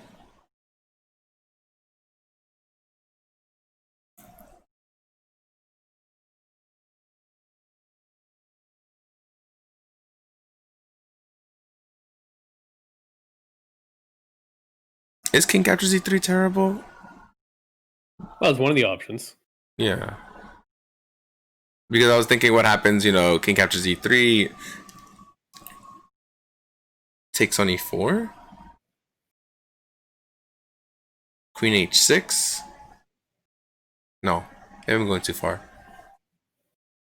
Knight D5. To which position? Bishop captures E3, King captures E3, Knight captures D5. Yeah. And it looks kind of spicy. Yeah, I think, if you go King E2, bishop takes E3, King takes E3, Knight takes D5, I think you have to go King F2. And yeah, so King F2 and maybe something like Knight F4, Knight H3. Maybe there's Queen H4 check, there's Knight B4. There are a few options here. But I mean, it's clear. Okay, at this point, you know, black has 3 pawns for the piece, and clear compensation. I mean, compensation is putting it very, very mildly. But yeah, I guess it's just one of the things where you probably have to just make up your mind on how you're going to do it. Like maybe it's you have to go Queen H4, G3, Queen H2, Bishop G2, Knight F6 is one option, or again Knight B4. I think maybe Queen B3 check, maybe Bishop E6, something like this. There's also like this again. You can't really calculate this to the end. You just have to go with your gut. Go with your gut play forcefully. Yeah. This is difficult because it is, it's hard to say exactly what the best move is, and if you're not careful, it's very easy to drift away. But for Bishop takes E3, there's another move you have to account for. That's Knight F1. Right.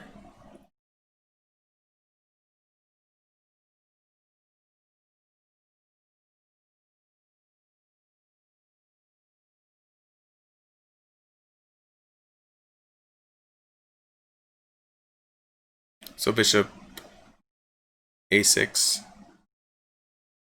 Bishop A6, King takes, Knight captures D5. King F2. Bishop captures F1. Queen H4.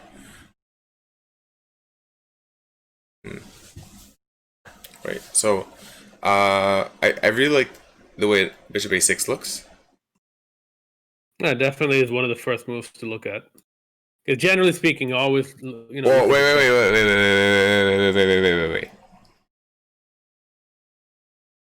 Can we play Knight captures D5 here? Where? But then Knight captures right now. Knight captures D5. But they have King D1. Oh, stupid. Yeah, I know. It's often very close. Yeah. Okay. I thought we had Bishop A6 and then they had to play the Queen somewhere like to defend. Okay, but they have King D1. So Bishop A6 check right here. King takes. Can we even take the knight here? Knight takes. Bishop takes knight. Rook takes knight. Knight captures. I feel like this should be really close to being good for us. Yeah, I think it probably is. I think one thing that would be fun is, let's say, Bishop A6. King takes E3. Queen G1. And now it's you probably have to go King F4. It's a fiesta. Yeah, because Queen F2, you have this very nice F4 check. Yeah. Or actually, Knight takes D5 also should do it. And if you go King D2, Queen D4 is made. Very now nice to make too. F4, let's probably just takes on E4. And then the rooks come in. Yeah, probably this is one situation where you can leave it to the board. Yeah. Because if white in a practical game, if you play this and it turns out that white actually can escape, nobody would blame you for playing this. Yeah, I assure you. Yeah, and here, I think white is even done. No. Yeah. I mean, this is game over. Yeah, but yeah, you still have to calculate stuff like this. Right. So I think for F5, he made another, pretty normal move here. Knight C4. F4.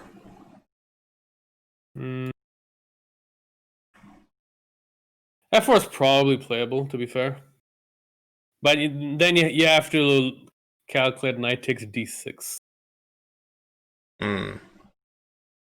Which again is probably winning. So maybe just transposing into the other line, like Bishop A6. Yeah. I mean, Bishop A6 is playable for sure. Okay, but we could also say okay, what happens? Yeah, I guess in the game I guess the most natural move here is just to take an E4 open line. Yeah. Bishop takes e4. Mm-hmm. Now what would you do?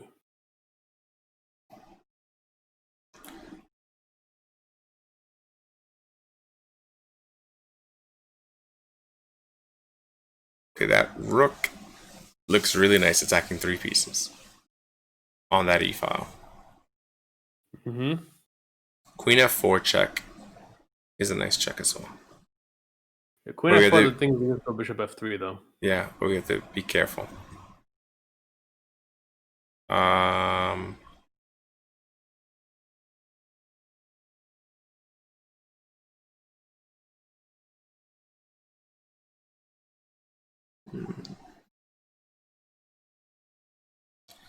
I just want to connect the rook somehow. But then that bishop going back to f3 is kind of a problem as well.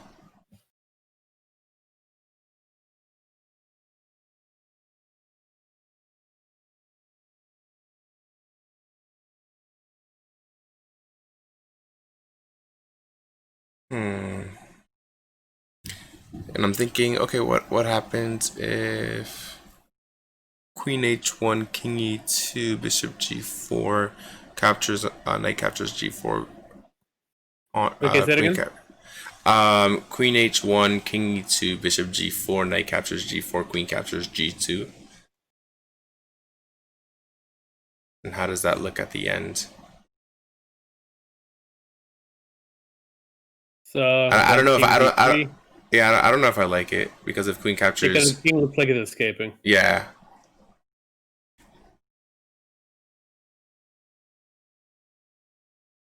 I don't know if I like that.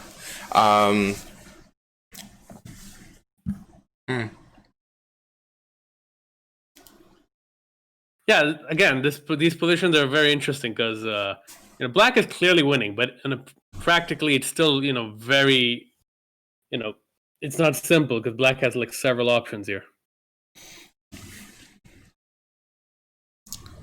Yeah. But again, it's the same principle, just get more pieces into the attack. This is why you don't play the Benoni, because you're always losing, and then until you're winning. Yeah, pretty much. Oh man. But yeah, still you can get more pieces into the attack.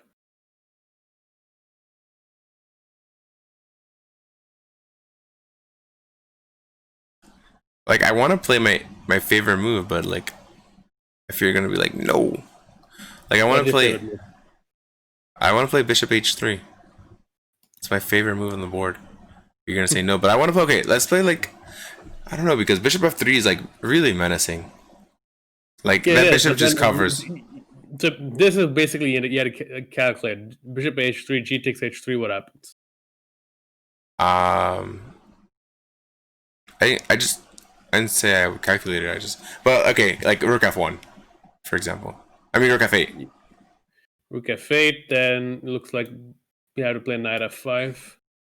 Yeah, and then bishop captures on. Wait. Yeah, bishop captures on f5. Do we have double checkmate? I think. No, If I you mean take the the bishop. queen. You played Bishop h3, right? There's no bishop on c8.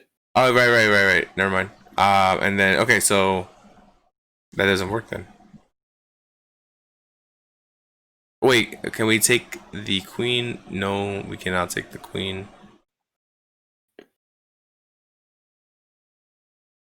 Okay, yeah. So I'll stop.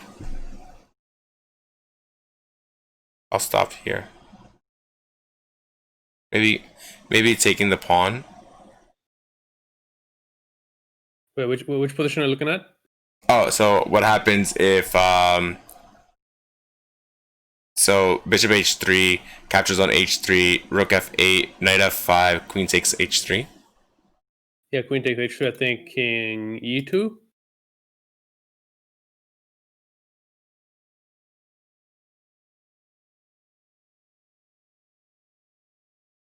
And then we can probably just take on f5 and then play the other rook to e8. Yeah, so if you take an f5, then I was thinking rook a3. Ah, I see. I think black should still have an advantage, but it's a lot trickier now. Little intermezzo. Little intermezzi. Yeah. Let's put that on the board. Bishop h3, g takes h3, rook f8, at f5, queen takes h3, king e2. Now if g takes f5, then rook a3. But again, black probably still better, but it's just still complicated. Because probably you had to go queen g4, bishop f3, and then rook e8. e8. Yeah. And I'm not entirely sure what's going on here myself.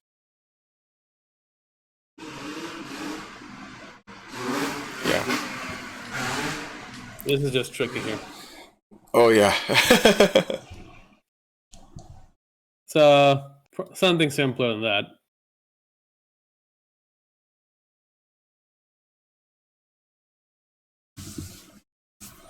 and it's amazing because we have all these moves that are able to play. You know what I mean? Mm-hmm. No, there's a lot of options here. There are a lot of options in this position.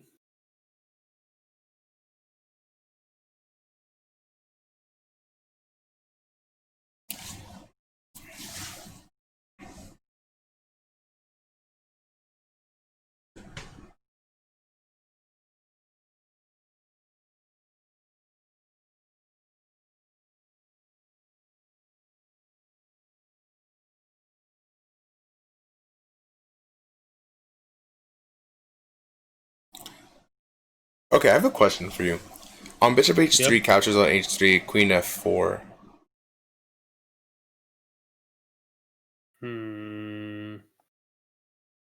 Let me think. And then trying to capture on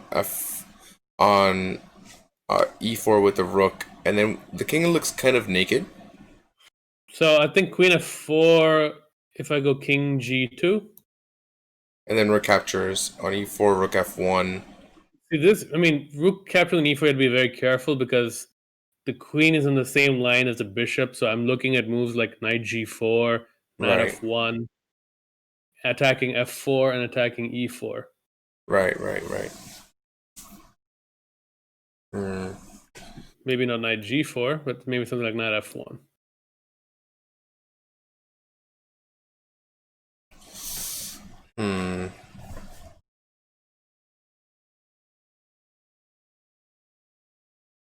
Yeah, I probably in the game I probably would have, like, if I had to play, I probably would have played bishop h3. Yeah, if this were my position. And again, it's like it's still probably better for you, but it's Yeah, but let's calculate. Better. Let's calculate the best. That's the best move. I mean, that's the thing with even very experienced players, they get tricked in these complicated positions because it always feels like you should always play the most forcing moves. So bishop h3 is also one of the first things that would come to my mind, but you don't have to play the most forcing moves in this. Okay, I'm gonna play bishop a6. Yeah, that's what he played in the game. Yeah. But again, it's very tricky because there's so many interesting ideas here. Like bishop a6 is playable. Knight a6 is also strong. With knight before bishop a6 is also strong. Queen h4 is strong. Even just takes on e4 and bishop a6 is also very strong. Right. Just be a rook down, but that's enough for black. And it's it's tricky here. I mean, there's so many playable options. Probably even bishop b7, knight takes d5 is playable for all I know.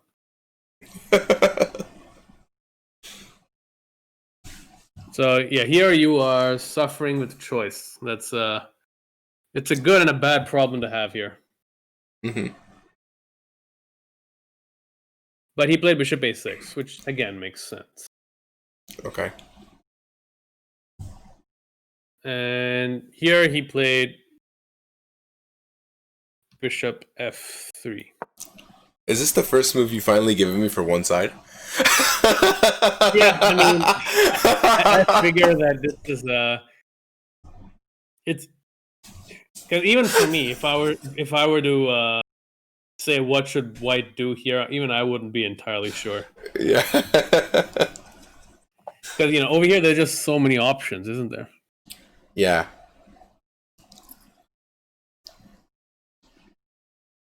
Also, I forgot. So Fair enough. Fair enough. I really want to double those rooks. But then bishop d2 comes. I don't want him to develop that bishop, because if that bishop develops, then that rook develops, and then I'm in trouble. So Although what I move are we do, looking at over here? like, I'm looking at, I wanted to double the rooks on the e file, or playing rook e7, rook f8. The question, yeah.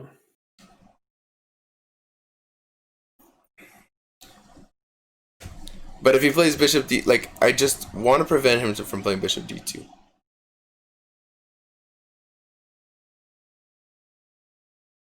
Wait. Okay, so if we play queen to h, queen h1, king e2, but he can always hide. I was thinking, what happens if takes on c4, check, queen takes c4, rook takes. No, but that doesn't work because the rook is still hitting. Eesh. Queen h4 looks like a great move here. That's probably quite all right. Okay. That's not what he did, but queen h4, it makes sense.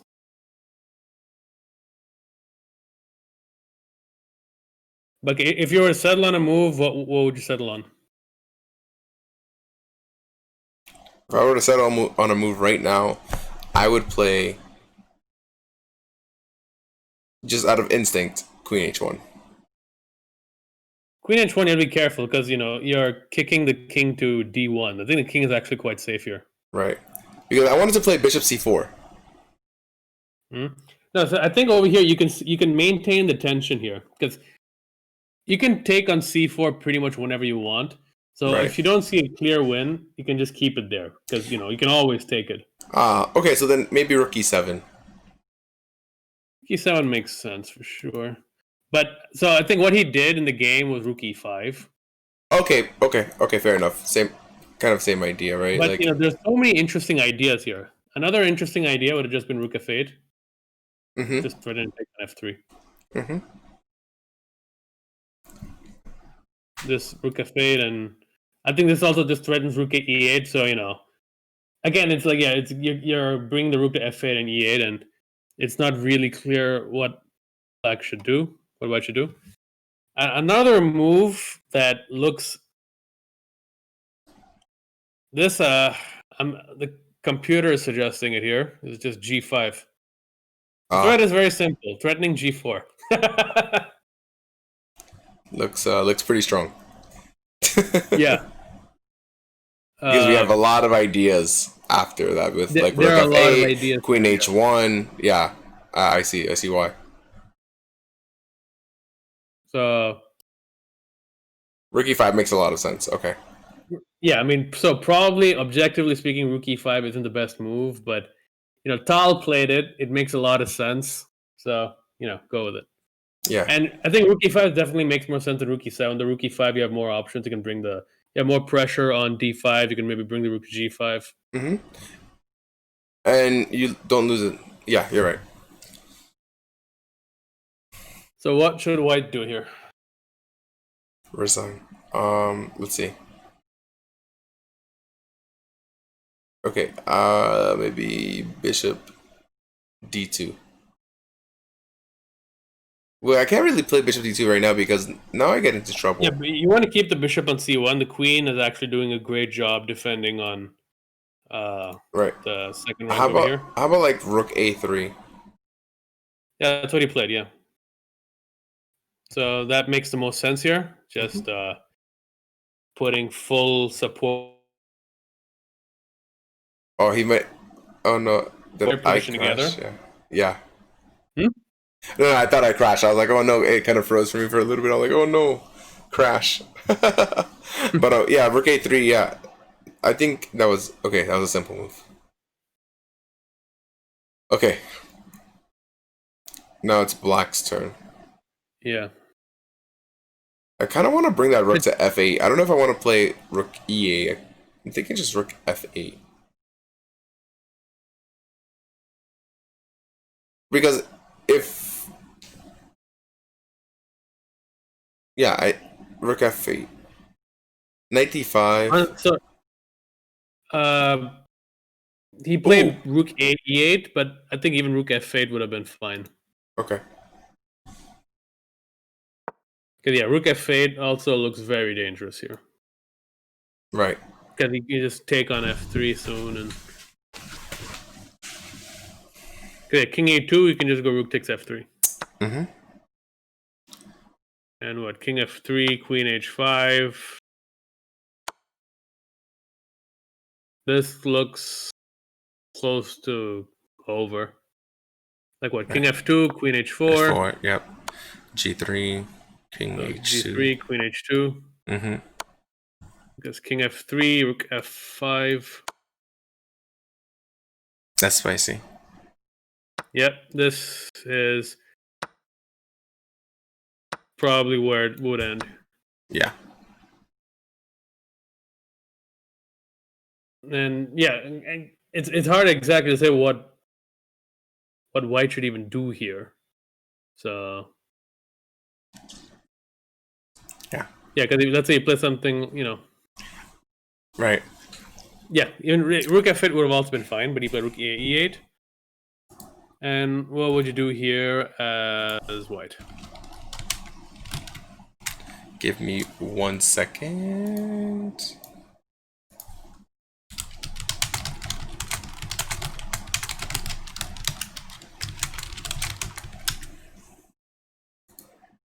Okay, so what would I play here as white?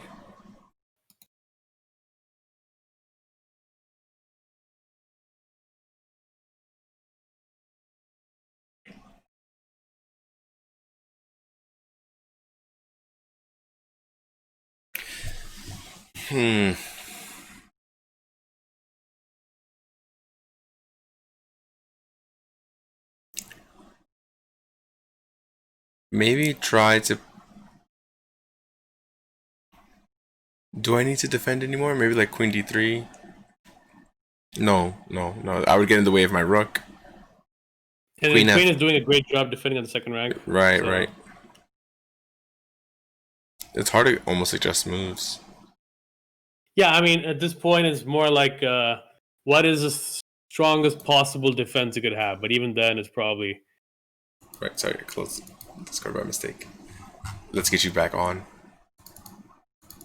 What, did I get disconnected? No, I think my Discord capture messed up, so...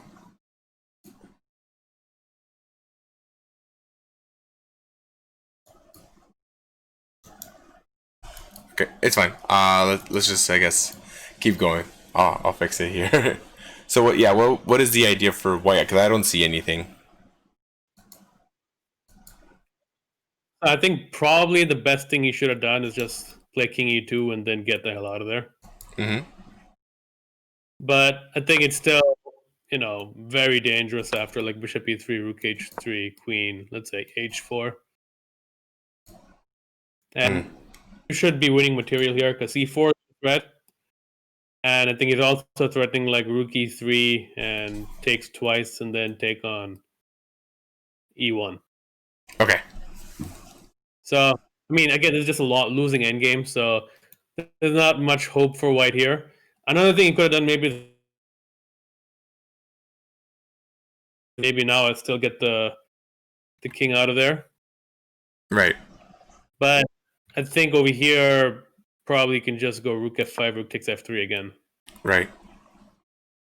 So, I mean, still, this is white's losing here, but in situations like this, white should just try and make the win difficult. So, practically speaking, just make it difficult, give your opponent the opportunity to mess up. That's how you generally would want to defend a situation like this. Always be tenacious. Yeah, very tenacious. Because I see people making fun of Anish Giri here, but that's what he does. He gets when he gets into these very difficult positions. It's a skill to not losing positions. Yeah, and he's pretty good at that. He's very good at defending those positions. So yeah, in the game, White played Bishop D2, which I think is pretty much like one of the final mistakes here. Because with King E2 and Rook D3, he could have made it at least a little harder. Now it's like Rook F5 or Rook F8. Sorry. So here the final moves. Like, can we just play like Rook F5 or Rook E8? Rook F5 should be winning, but let me just put it this way. So now let's look over here. All of Black's pieces are doing something here, right? Queen H2, both the rooks, both the bishops, except for everything, the except the knight. And generally, and you could play Rook F5. You don't even need the knight. Rook F5 would also be good enough to win over here. Yeah, but knight captures D5. Yeah, looks nice. To calculate, knight takes D5. Knight takes D5. Oh, Bishop D5 is a check. So so what?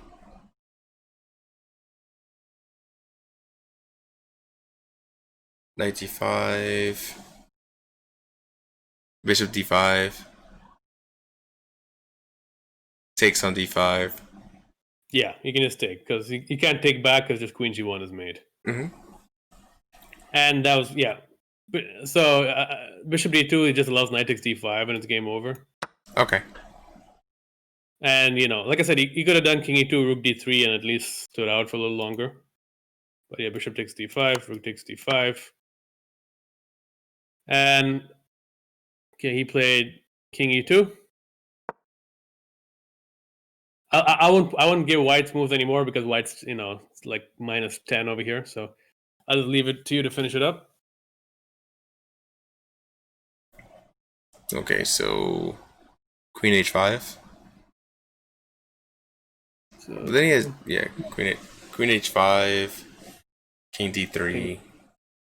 King D3 should probably just be lost after because Bishop takes E3. Yeah. Yeah. So he has to play like what? King F1, Rook F5. And yeah.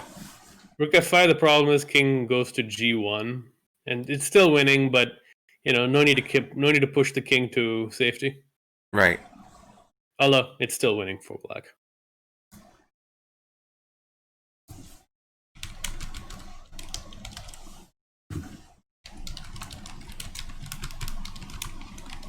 All right. All right.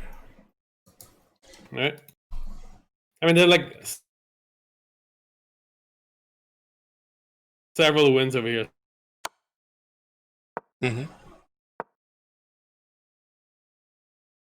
So I'll just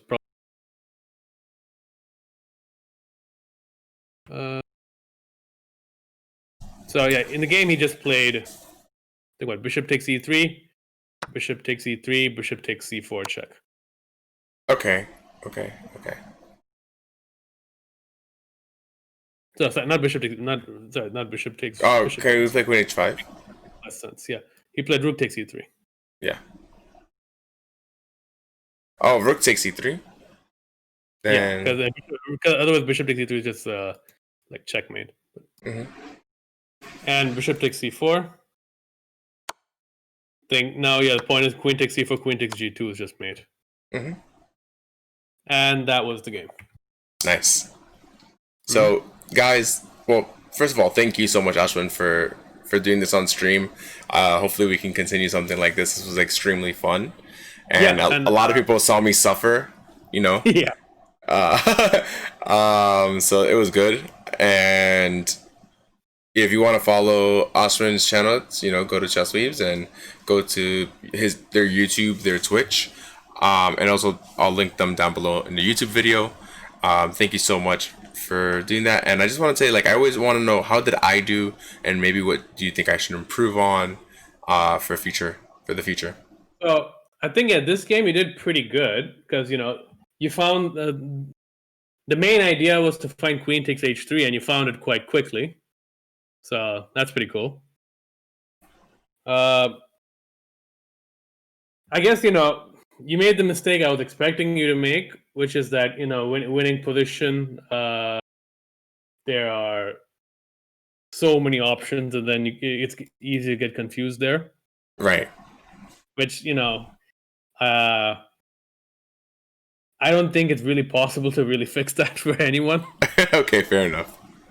Yeah. Because if anything, it probably gets worse as you get stronger.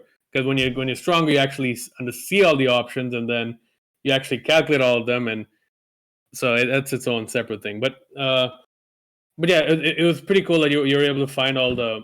Yeah, it was funny. You found queen takes h3, but you couldn't find what to do against king g3. Right. Yeah, it was so funny. Yeah. But again, thank you for your time. I do have to head out. I have to give a group lesson. I do that every Sunday. Sure. And if you guys, I guess the one last thing is somebody asked which game this was, so I'll just say it again in the end. This game was Grandmaster Tal, the USSR Championship 1957. So you can look that up and analyze it on your own if you want. So yeah, I'm done here. All right, guys, and thank you so much for being here. Do you want to go live, Ashwin? No, probably. All right. I still have to figure out how I feel about the camera. Right, fair enough. At least you're coming on here. This is like the first step, right? So thank you so much for doing this, and I will see you for the Japanese lesson, and then hopefully in 2 weeks we'll do this again. Yeah, sure thing. All right, take care and have a great one. And guys, if you want to join the group lesson with me, it's going to be in the Discord, so just hit me up on Discord. Take care, guys. Bye-bye. See you, everyone.